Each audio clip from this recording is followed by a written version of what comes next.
Est-ce que nous pouvons encore acclamer pour notre Dieu, pour ces merveilleux moments qu'il vient encore de nous donner? Que Dieu vous bénisse.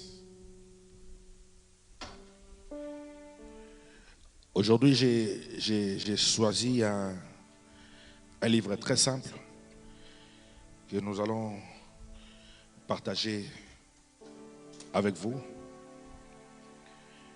Mais le message que je vais vous donner, je ne parlerai pas en docteur, je ne parlerai pas en apôtre, je ne parlerai pas non plus en un pasteur. Mais pendant que je vous parlerai, je serai très prophétique en vous donnant ce message. Je bénis Dieu d'ailleurs de pouvoir me permettre pendant tout ce temps de confinement que je puisse vous donner ces messages prophétiques qui, dans les jours qui viennent, dans les jours qui suivent, seront déterminants pour vous. Que dis-je? Déterminants pour nous. Et j'ai intitulé mon message de ce matin, c'est que Salomon nous enseigne.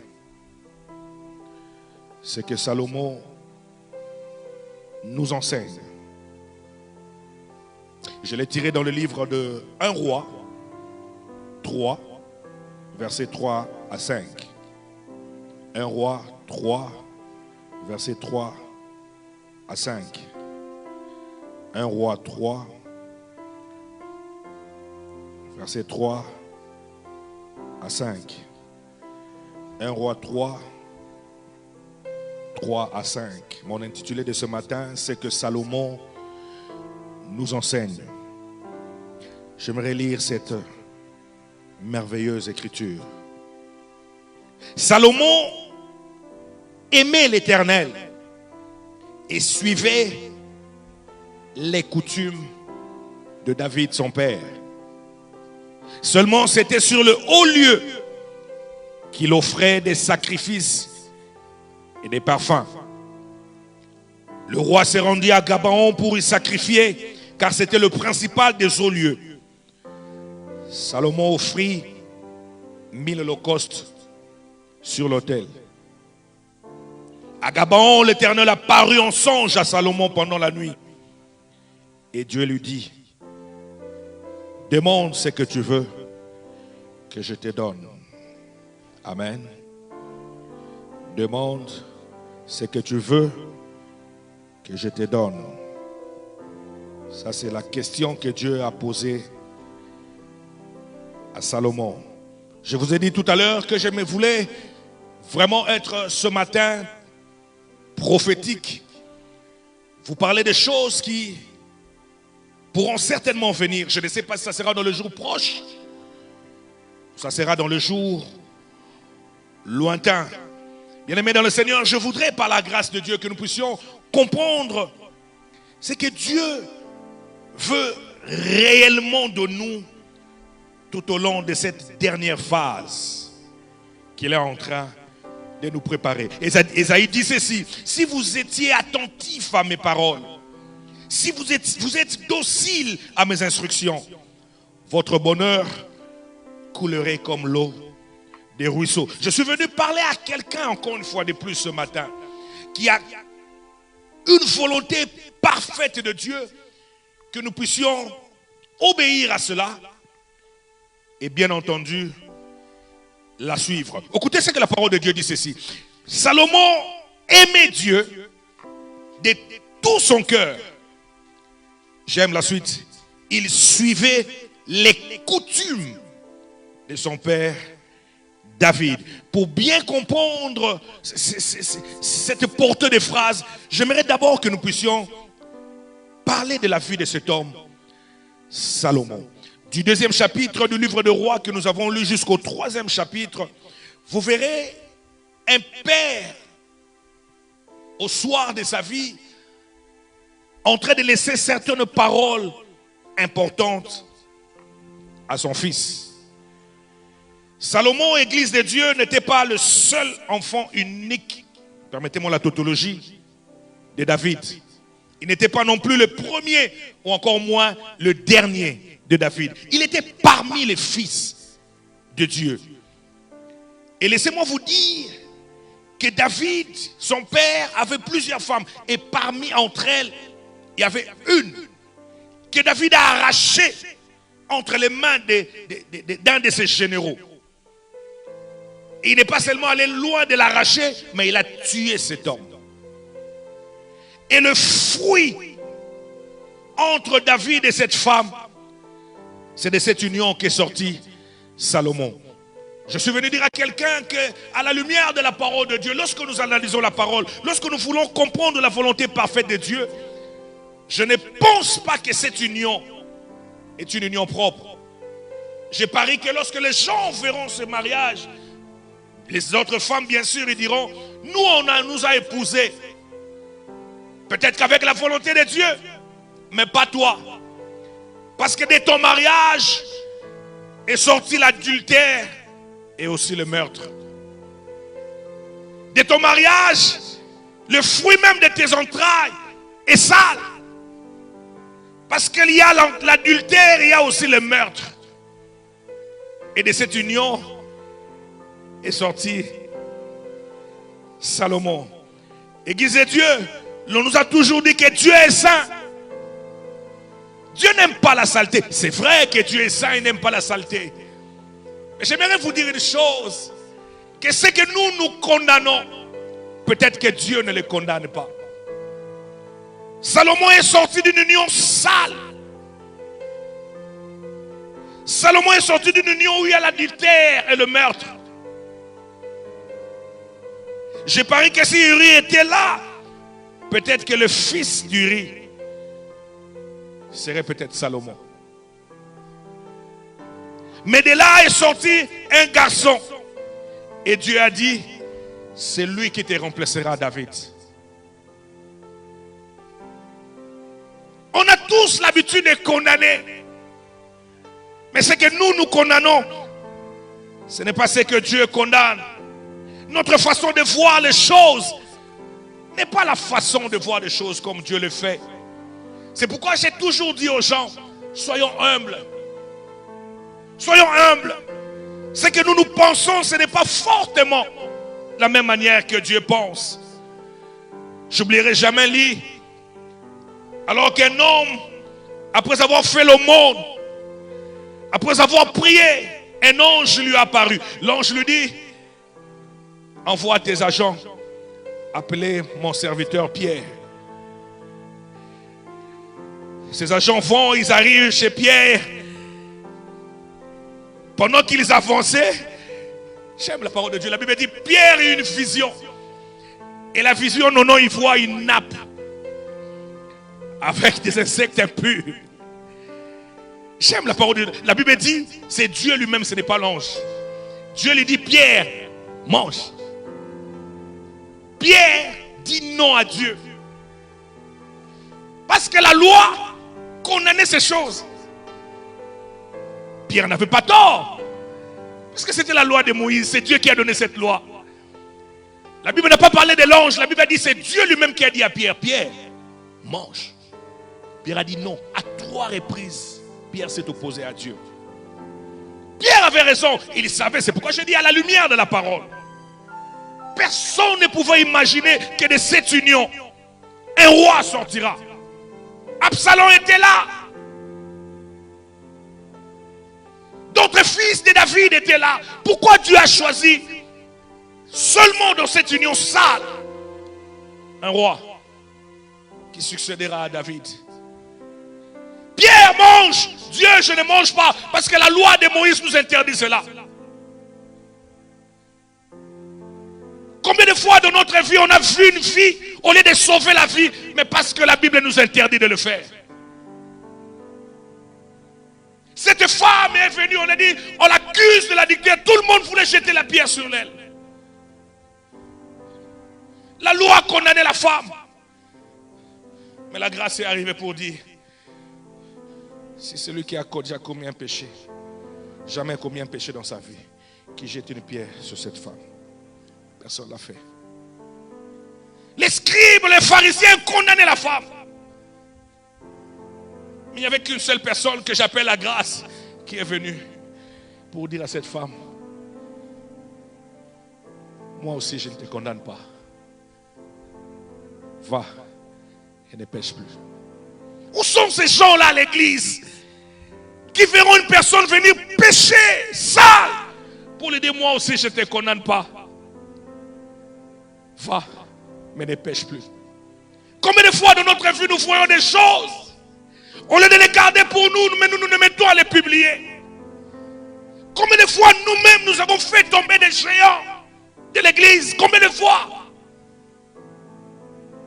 Combien de fois au lieu de protéger nos frères et sœurs, mais nous les exposons?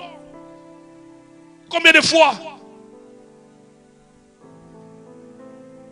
Pierre mange, Dieu je ne mange pas. C'est toi qui m'as interdit. Pierre, même si c'est impur, moi quand je dis c'est pur, mange. Dieu je ne mange pas. Ça c'est Pierre qui parle à Dieu. La Bible dit jusqu'à la fin, pendant 3 fois, Pierre n'a même pas mangé. Parce que Dieu voulait lui donner une leçon. Il dit je ne suis pas seulement venu pour vous, même pour les pécheurs. Nous avons condamné des gens dans la vie. Nous avons fait tomber les héros dans la vie. Beaucoup de gens sont morts alors qu'ils attendaient de nous un secours. Mais nous nous sommes mis à condamner ces gens-là. Nous nous sommes mis à les massacrer. Et d'ailleurs, ça se passe à l'église. Dieu est souverain. Qui connaît les critères de la sélection de Dieu? Dieu peut tirer quelqu'un dans la saleté, le relever, les mettre avec des grands. Je suis né d'un village sanguinaire. Mon grand-père, mon arrière-arrière-grand-père, c'est un chef du village. C'est d'ailleurs le plus grand village de la province orientale.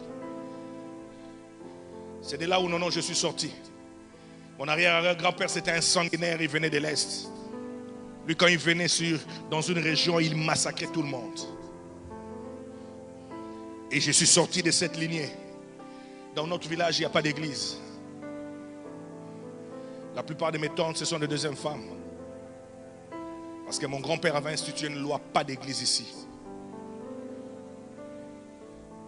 Qui pouvait imaginer que de cette lignée sortira un homme de Dieu que je suis. Certainement, il a condamné la famille. Il a dit ici, c'est comme ça que les choses se passeront. Quand quelqu'un voit ces choses comme ça, il dit, mais ce type ici, c'est un homme de sang. Oui, il était un homme de sang. La plupart des oncles que j'ai à Kinshasa, ce sont des esclaves d'hier. Que mon grand-père avait réunis. Ils étaient des esclaves, non.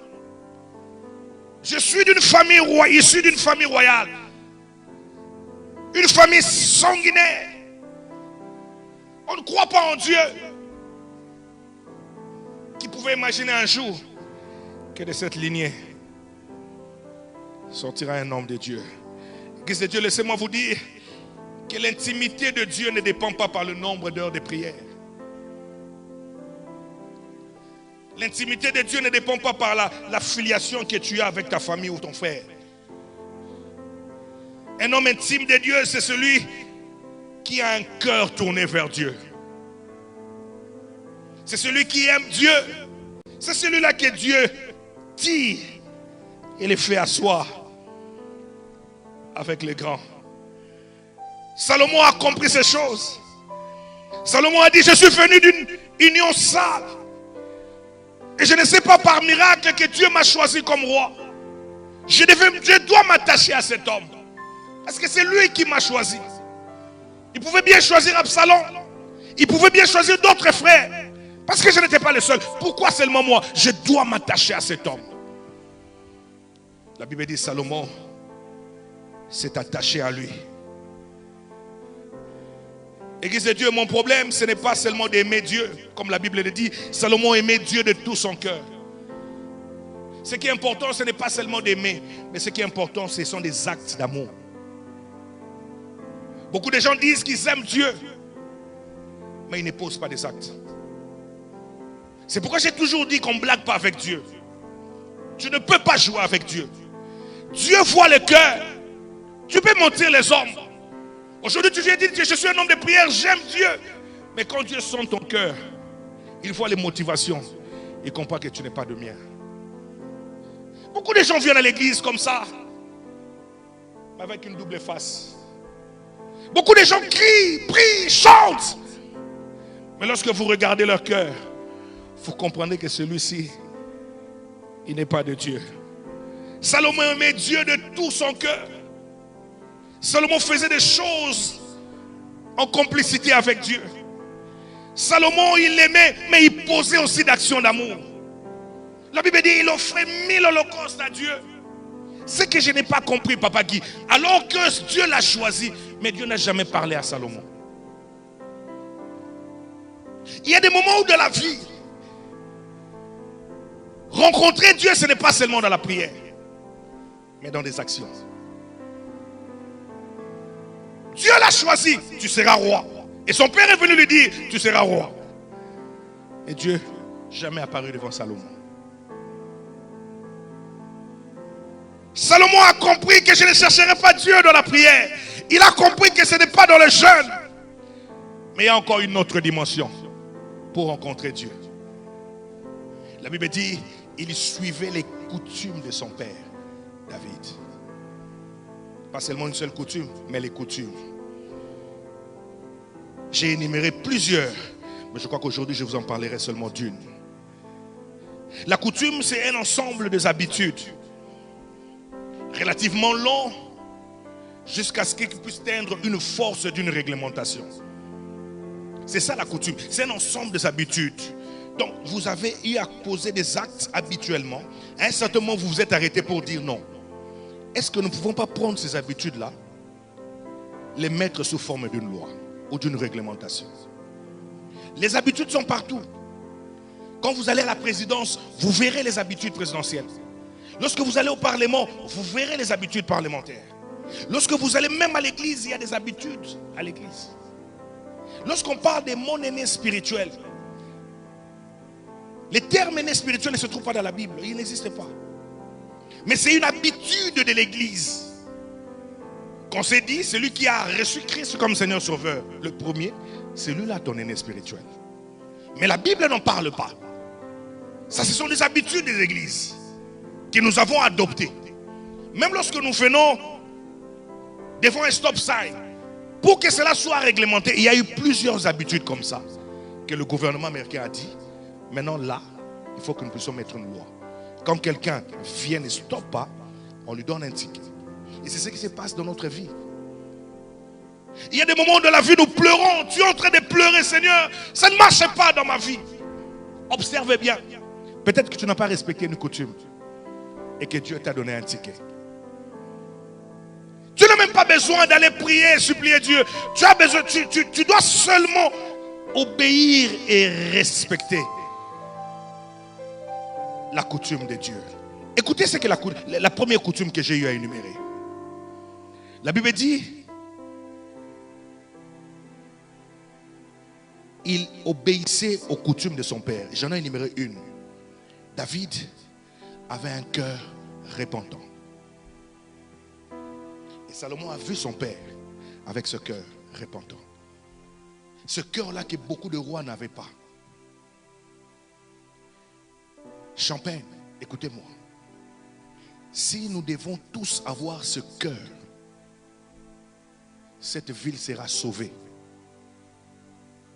Si nous pouvons tous avoir ces grands cœurs-là, repentants, notre ville sera sauvée. Je ne parle pas seulement de la vie des Champagne, je parle même aux politiciens. Un politicien qui a un cœur repentant, on ne viendra pas lui présenter la constitution pour dire que tu as mal marché. Celui qui a un cœur repentant, on ne viendra pas te rappeler le mal que tu as fait. Celui qui a un cœur repentant, c'est celui qui, quand il commet une erreur, quand il commet une faute, ça bouge au fond de lui. Celui qui a un cœur repentant, c'est celui qui est prêt à pardonner. Celui lorsqu'il demande pardon, il ne regarde pas sa grandeur, il ne regarde pas ses honneurs, il s'agenouille pour dire, pardonne-moi, j'ai mal agi. J'ai pris Dieu Que nous puissions avoir des bonnes habitudes, des bonnes coutumes dans cette ville.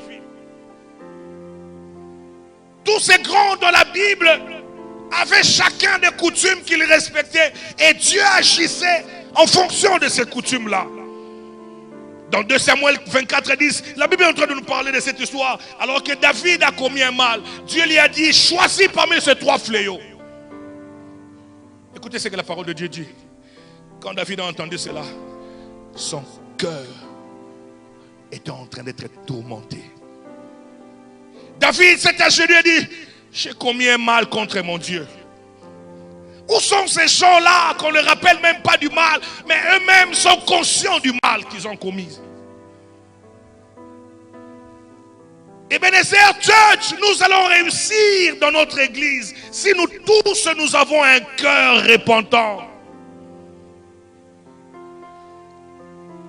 Je vois mal comment tu peux te sentir à l'aise chez toi à la maison avec ton épouse et d'autres frères en train de massacrer, de critiquer un frère. Et tu viens le lendemain prier.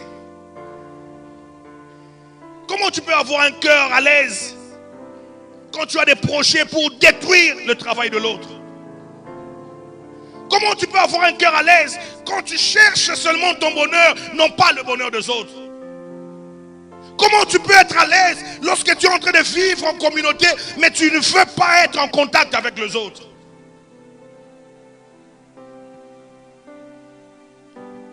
Où allons-nous, Église de Dieu? Salomon a vu son père qui était prêt à s'agenouiller pour dire, Seigneur, pardonne-moi. David était roi, il avait les honneurs, il avait la gloire, il avait l'influence. Mais c'est le même David qui était prêt à s'agenouiller pour demander pardon. Où sont les hommes et les femmes aujourd'hui à l'église? Même s'ils n'ont rien fait, même si on l'a accusé faussement, mais venir auprès de cette personne pour lui dire, pardonne-moi. Je vois mal une femme sortir avec un homme d'autrui, venir à l'église sans chaîne. Église de Dieu, celui qui a un cœur repentant, c'est celui qui vit avec la culpabilité dans son cœur et avec une conscience. Quand tu ne vis pas ces 2 choses dans ta vie, laisse-moi te dire, tu es comme un animal. David savait demander pardon à Dieu. C'est pourquoi Dieu l'appelait l'homme selon mon cœur. Il avait des attributs, il avait des critères qui pouvaient convaincre Dieu. Un cœur repentant. Ma prière, que Dieu nous donne des hommes et des femmes avec ce cœur en or. Des hommes et des femmes qui savent dire, Seigneur, pardonne-moi. Des hommes et des femmes qui savent dire, Seigneur, j'ai mal agi. Seigneur, j'ai raison. Mais c'est parce que tu as dit, je viens te demander pardon. Laissez-moi vous raconter une histoire. Avant même que je puisse vous raconter, j'aimerais vous parler d'Adam et Ève. Marthe, tu sais, si Adam et Ève avaient ce cœur repentant, peut-être qu'ils n'allaient pas arriver à cette situation. Oui, je parie. Si Adam et Ève, après avoir mangé les fruits, avaient dit, Seigneur, pardonne-nous, je ne pense pas qu'on allait arriver à cette situation. Ils ont mangé, ils ont péché. Dieu arrive. Il dit, c'est pas moi, c'est la femme que tu m'as donnée. Combien de fois dans notre vie, lorsque nous arrivons, au lieu de demander pardon calmement, ça devient un problème sérieux.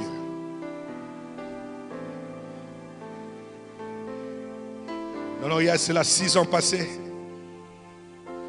Au début de mon ministère, c'est vrai que peut-être qu'elle ne me sera pas contente, mais j'aimerais quand même le dire parce que c'est un exemple approprié. Au début de mon ministère, il y a un homme qui a fait la cour à ma femme. Quand j'ai appris la nouvelle, j'étais fâché. J'ai gardé une dent contre lui pendant 3 ans et demi. Alors un dimanche soir, vers 22h, je suis allé dans ma chambre en train de prier. J'ai demandé à Dieu Donne-moi de l'influence, donne-moi de l'impact pour mon ministère. J'ai pleuré. Ça coulait des yeux, ça coulait des narines. Non, j'ai pleuré. J'ai dit, tu m'as appelé.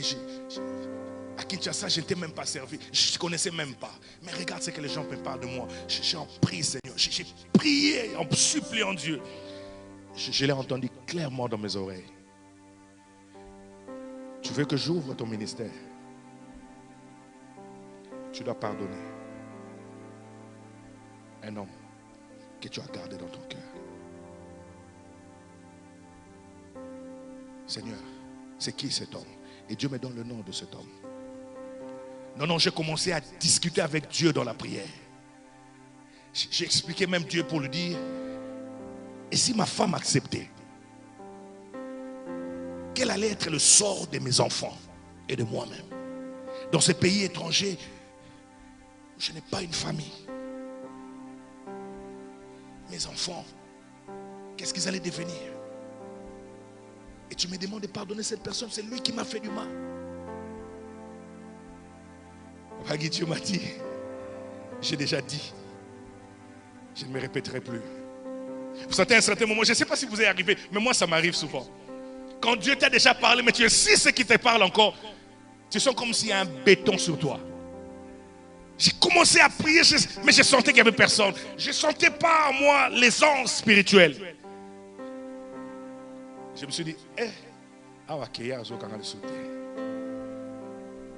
je me relève à minuit, je vais dans ma chambre, je vais dormir.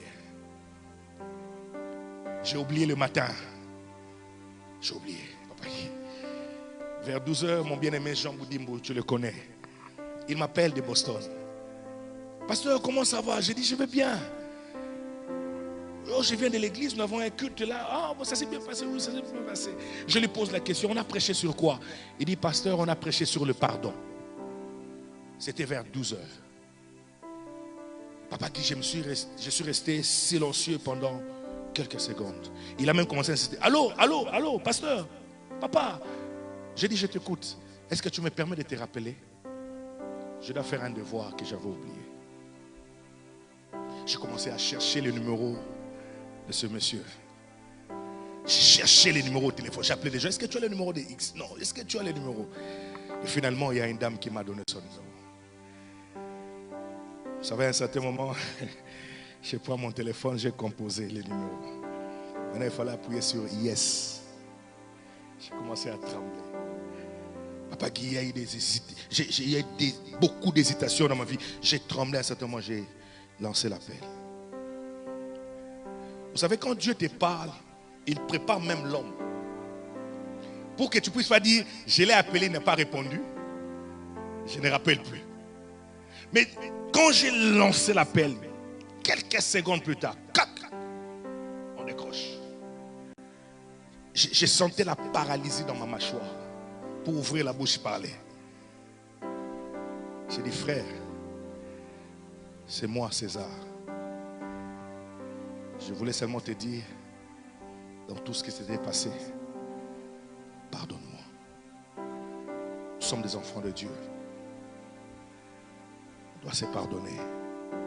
Si je t'avais mal fait, pardonne-moi. J'ai vu le frère, avec tout son orgueil, Dieu, au moins je te pardonne. Et quand j'ai décroché le téléphone, vous n'avez aucune idée de ce que j'avais ressenti. C'est comme si j'avais quelqu'un dans mon cœur que je l'ai libéré. J'ai senti un vide dans mon cœur. Je suis allé dans ma chambre, je commençais à crier. J'ai même dit à ma femme, je suis vraiment un enfant de Dieu. Elle me pose la question, pourquoi? J'ai dit, voilà ce que j'ai fait. Elle me regarde. J'ai dit, non, vraiment, mon Nzambe a solo. Vous n'avez aucune idée du pardon qui libère. Et depuis ces jours-là, j'ai vu la main de Dieu dans ma vie. J'ai vu la main de Dieu dans mon ministère.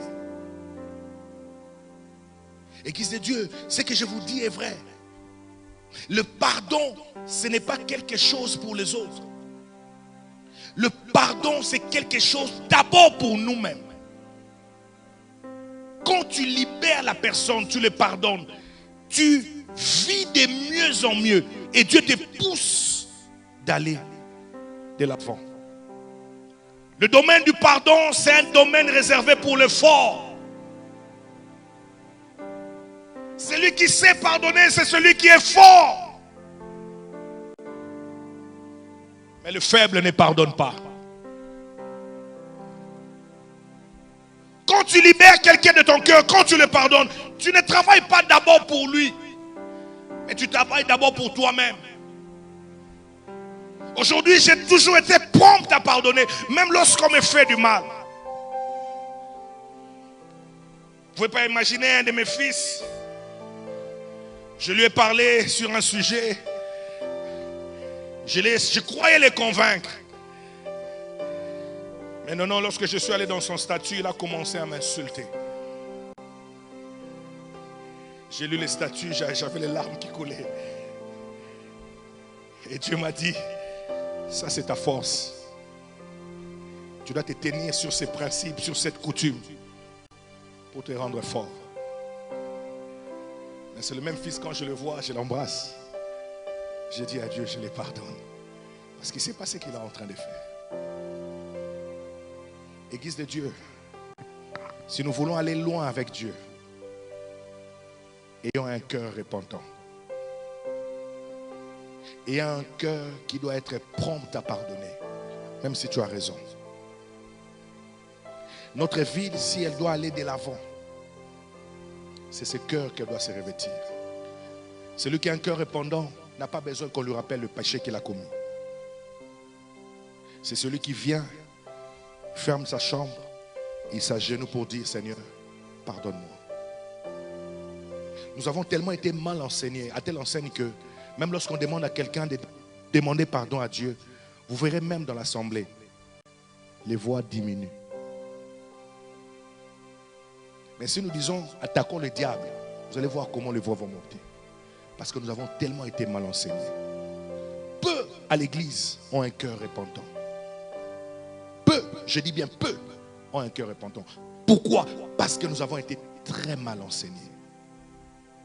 Vous n'avez aucune idée lorsque vous vous agenouillez, vous demandez pardon à Dieu. Ton frère à côté, ta soeur qui est de l'autre côté, lorsqu'il t'entend, tu deviens comme un prophète dans sa vie.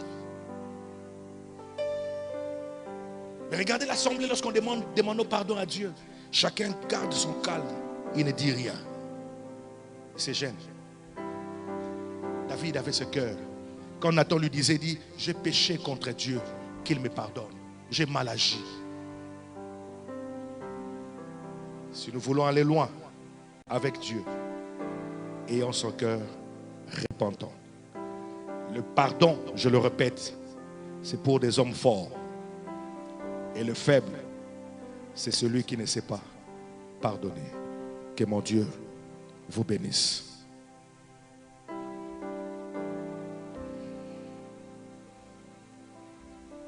J'aimerais encore une fois lancer un communiqué, présenter des excuses pour le samedi passé. Nous n'avons pas eu cours. C'est suite à la petite technologie qui nous dérangeait. Mais je crois que cette semaine qui va commencer, il y aura une étude biblique samedi dès 17h, juste à 17h30. Et c'est notre bien-aimé Papa Alain qui va animer cela. Et je crois dans le jour prochain, nous sommes en train de travailler sur cette plateforme qu'on appelle Zoom, où nous allons réunir tout le monde, une plateforme de prière, uniquement pour l'église Ebenezer Ministry Church. Nous allons essayer de vous relier sur cette plateforme qu'on appelle Zoom et nous serons en prière pendant 1 heure du temps. On vous signalera le jour et l'heure pour ces merveilleux moments de prière que nous allons passer ensemble. Que mon Dieu vous bénisse et que nous puissions nous revoir le prochain dimanche. Amen.